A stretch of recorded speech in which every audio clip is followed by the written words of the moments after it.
शिवलिंग के बारे में बताना चाह रहा हूँ कि ये दोनों जो स्कॉलर है, दोनों भी संस्कृत ठीक से नहीं आती है दोनों को, और दोनों को हिंदी के मीनिंग भी ठीक से नहीं आते, और दोनों ने भगवत गीता, पुराणास, उपनिषद दोनों ने नहीं पढ़ी है, और ये दोनों डिस्कस कर रहे हैं। तो आप बताइए कि ये दोनों किस अंजाम तक पहुँचेंगे? बस एक दूसरे की टांग खींचने में ही लगे रहेंगे।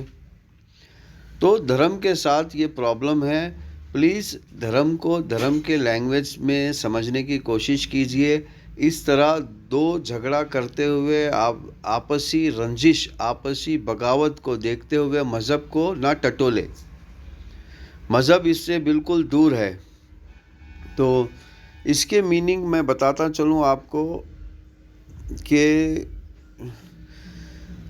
शिवलिंग संस्कृत में अलग मीनिंग है, शिवलिंग हिंदी में अलग मीनिंग है। देखिए, संस्कृत में शिव को शिव कहते हैं वर्ड को, वर्ड ऑफ गॉड, यानी कि जब कोई ईश्वर का कोई इरादा होता है कि वो कहने का, जैसे कि अरबी में कुन फयकुन कहते हैं, वैसे ही संस्कृत में शिव कहते हैं। और लिंग कहते हैं निशानी को संस्कृत में। तो ईश्वर इंसान को कहता है, यानी कि पहले इंसान जो शंकर था उसको कहता है कि ये शिवलिंग है, यानी कि ये मेरे वर्ड से, मैंने कह दिया हो जा, वो हो गया। अब ये जो कुन फयकुन है, इसको अगर हम संस्कृत में कहेंगे तो ओम नमः शिवाय कहेंगे। अच्छा, फिर आइए हिंदी में। देखिए, हिंदी में लिंग जो है ये इंसान के सामान का नाम है, और पार्वती का जो सामान है योनि, उसका नाम भी है लिंग।